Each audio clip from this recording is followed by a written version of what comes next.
ભુજના સહયોગનગરમાં રહેતા આધેડે એસિડ પી જિંદગી ટૂંકાવતા અરેરાટી ફેલાઈ ગઈ હતી। ભુજ એ ડિવિઝનમાંથી મળતી વિગતો મુજબ 58 વર્ષીય નિલેશ વડોદરિયાએ કોઈ અગમ્ય કારણોસર પોતાના ઘરે એસિડ પી લીધું હતું, જેઓને સારવાર માટે 108 મારફતે જીકે જનરલ હોસ્પિટલમાં ખસેડાયા હતા, જ્યાં ફરજ પરના તબીબે તેને મૃત જાહેર કર્યા હતા, જેથી એ ડિવિઝન પોલીસે અકસ્માત મોતનો ગુનો દાખલ કરી તપાસ હાથ ધરી છે। અંજાર પોલીસે તાલુકાના વરસાણા ગામે બાવળોની જાળીમાં છુપાવેલો 2,60,000નો દારૂ ઝડપી પાડ્યો હતો।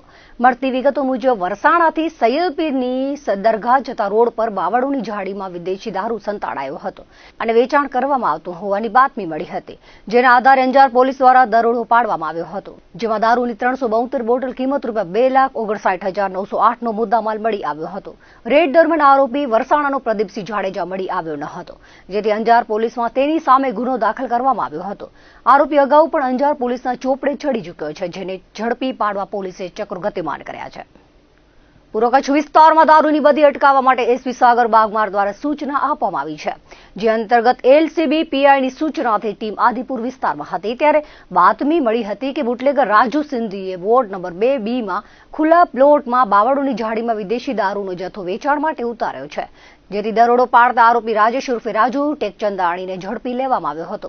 કુલ 192 બોટલ કિંમત ₹1,91,808નો મુદ્દામાલ કબજે કરવામાં આવ્યો છે। પૂછપરછ કરતા નાની ખાખરના રઘુભા જાડેજાએ માલ આપ્યો હોવાની હકીકત જણાવી હતી, જેથી તેની સામે પણ આદિપુર પોલીસમાં ગુનો દાખલ કરાવ્યો હતો।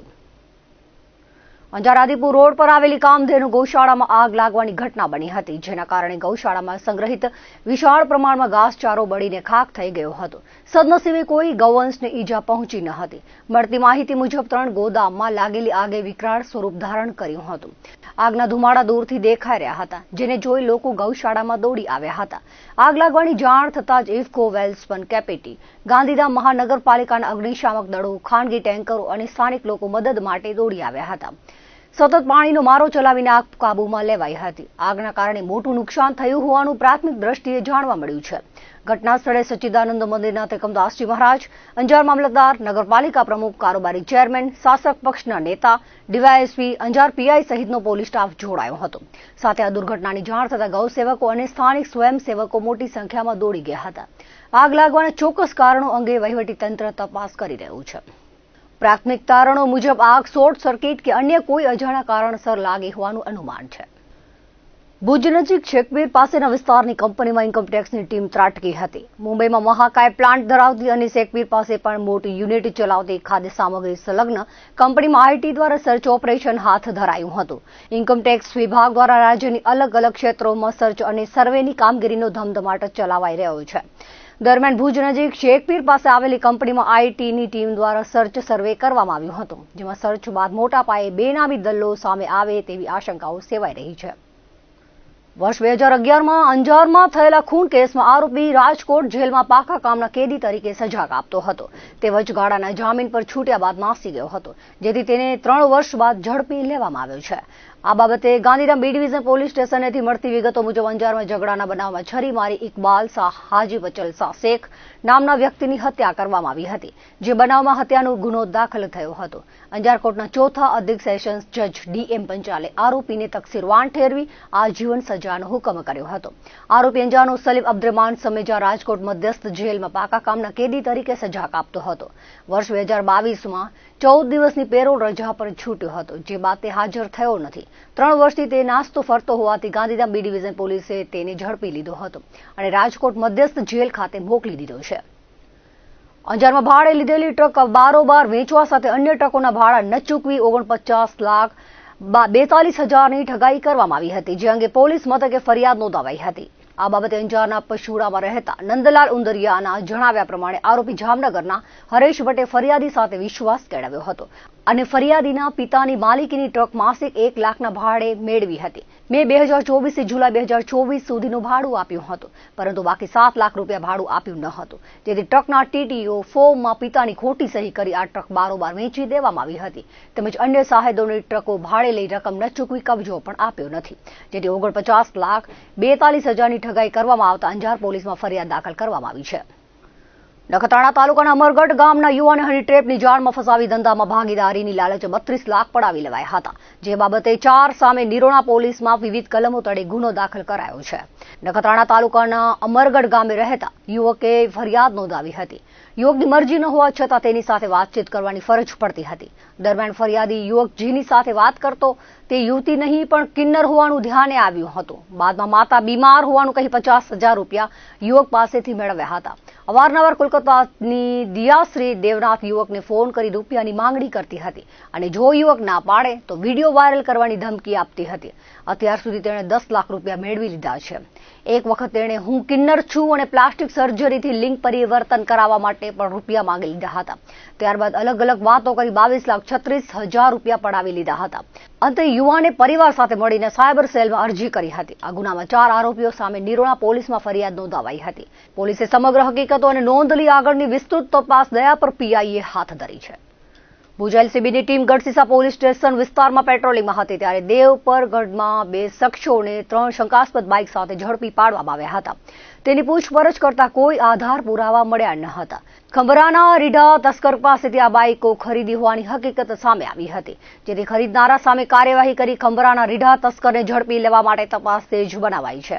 આરોપીની પૂછપરછ કરતા પોતે મૂળ ખંભરાના અને હાલે દેવપરગઢમાં રહેતા જયદીપસિંહ ચૌહાણ હોવાનું જણાવ્યું હતું.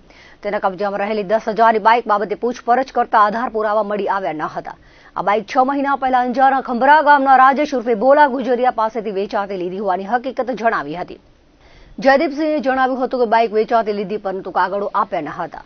ચોરાઉ બાઇક રાખવા સંદર્ભે જયદીપસિંહ સામે કાર્યવાહી કરવામાં આવી હતી.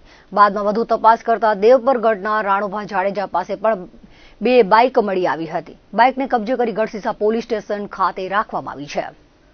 રાષ્ટ્રીય કાનૂની સેવા સત્તા મંડળ નવી દિલ્હી તેમજ ગુજરાત રાજ્ય કાનૂની સેવા સત્તા મંડળ અમદાવાદની સૂચના અને માર્ગદર્શન મુજબ 8 માર્ચના રાષ્ટ્રીય લોક અદાલતનું આયોજન કરાયું છે.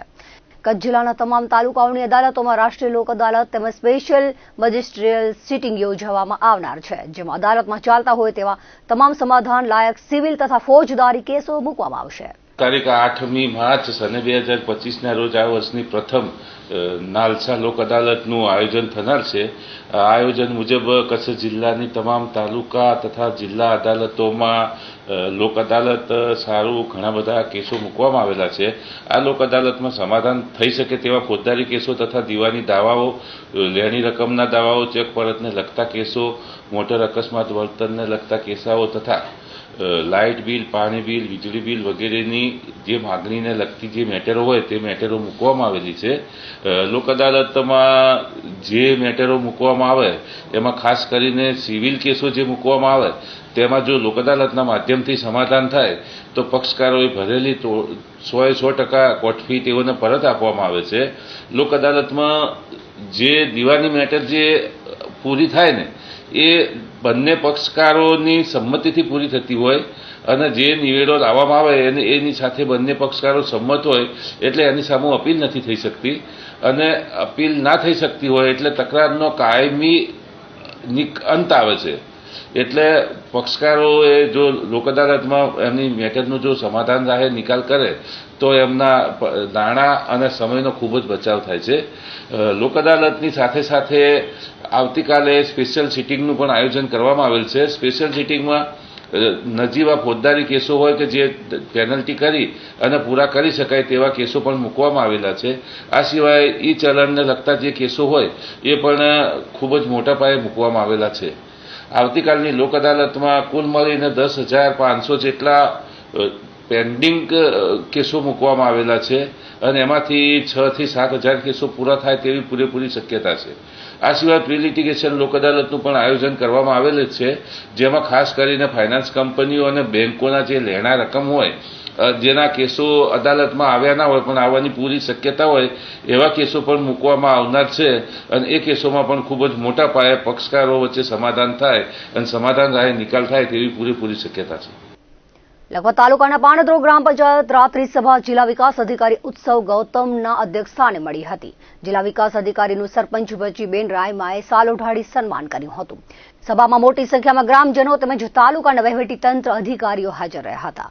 ગામના પૂર્વ ગ્રામ પંચાયત સભ્ય સતોભા સોઢાએ ગ્રામસભાના ઠરાવમાં વિકાસ કામોની વિગતો પૂરતી લખીને ઠરાવ કરે અહીં જે વોર્ડનું કામ છે તે વોર્ડના ઠરાવો કરવામાં આવે. ગામમાં ખૂટતી ગટર લાઇન કે પાણી લાઇન બોર્ડનો ઠરાવો કરવા જણાવ્યું હતું. પૂર્વ ઉપસરપંચ કુલદીપસિંહ ચાવડાએ ગામમાં આપણી પ્રમોગ્રેશન કરવા જણાવાયું હતું, જેથી અવારનવાર ફોરેસ્ટ વિભાગ સાથે થતી હદ માટે થતી રકઝક બંધ થાય અને ગામના સીમાડાની હદ નક્કી થઈ શકે.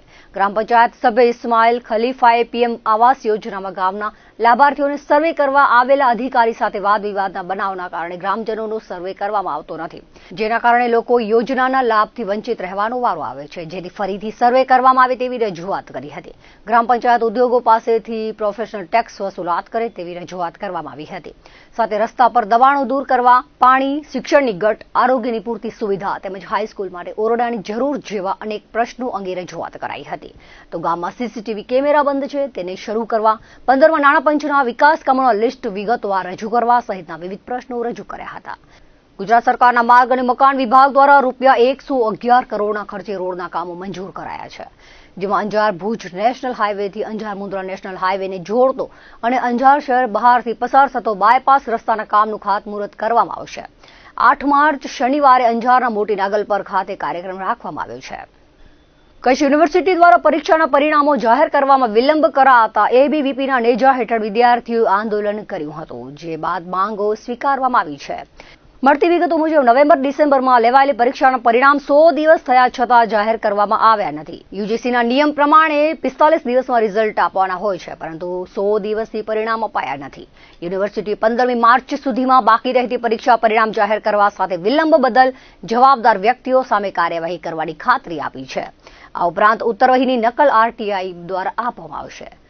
રીએસેસમેન્ટ કે રીચેકિંગમાં વિદ્યાર્થીના માર્ક્સ વધશે અને જો પાસ થશે તો 10%નો નિયમ લાગુ કરવામાં નહીં આવે અને પરિણામમાં ચેન્જ આવશે તો છાત્રોને ફી પરત મળશે. માર્કશીટ કે ડિગ્રીમાં યુનિવર્સિટી કે કોલેજની ભૂલ જણાશે તો વિદ્યાર્થી પાસેથી ફી લેવામાં નહીં આવે. અગાઉની પરીક્ષામાં બેદરકારી દાખવનાર સામે કાર્યવાહી કરવા સાથે એલએલબીની પરીક્ષામાં ઇન્ટરનલ, એક્સટર્નલ અને 50 ગુણનો નિયમ છે, જેથી 50 ગુણનો નિયમ કાઢી ઓવરઓલ 350 માર્ક ન હોય અને વિદ્યાર્થી પાસ થતો હોય તો ઉત્તીર્ણ કરવામાં આવશે. એબીવીપીના નેજા હેઠળ કાર્યકર્તાઓએ કરેલી તમામ રજૂઆતો અંગે કુલપતિ અને પરીક્ષા નિયામક દ્વારા માંગણી સ્વીકારી લેખિત ખાતરી અપાઈ હતી. અખિલ ભારતીય વિદ્યાર્થી પરિષદ ભુજ દ્વારા યુનિવર્સિટી ખાતે વિવિધ પડતર પ્રશ્નો અંગે રજૂઆત કરવામાં આવી હતી. રજૂઆતમાં અનેકવિધ પ્રશ્નો હતા, જેમાં જે ઓક્ટોબર-નવેમ્બરની એક્ઝામ લેવાઈ હતી એને 3 મહિના જેટલો સમય થઈ ગયો, તેમ છતાં આજ દિન સુધી એના રિઝલ્ટ જાહેર કરવામાં આવેલ ન હતા. તો એ અંગે યુનિવર્સિટી ખાતે રજૂઆત કરવામાં આવી હતી. તે બાંયધરી યુનિવર્સિટીએ આપણે સ્વીકારી અને તમામ રિઝલ્ટો આવનાર એક જ અઠવાડિયાની અંદર તમામ રિઝલ્ટો જાહેર કરવામાં આવશે. સાથે અન્ય પણ ઘણા પ્રશ્નો હતા કે રીઅસેસમેન્ટ, રીચેકિંગ કરવામાં આવતા હતા તો વિદ્યાર્થીઓને એ ફી પરત આપવામાં ન આવતી હતી.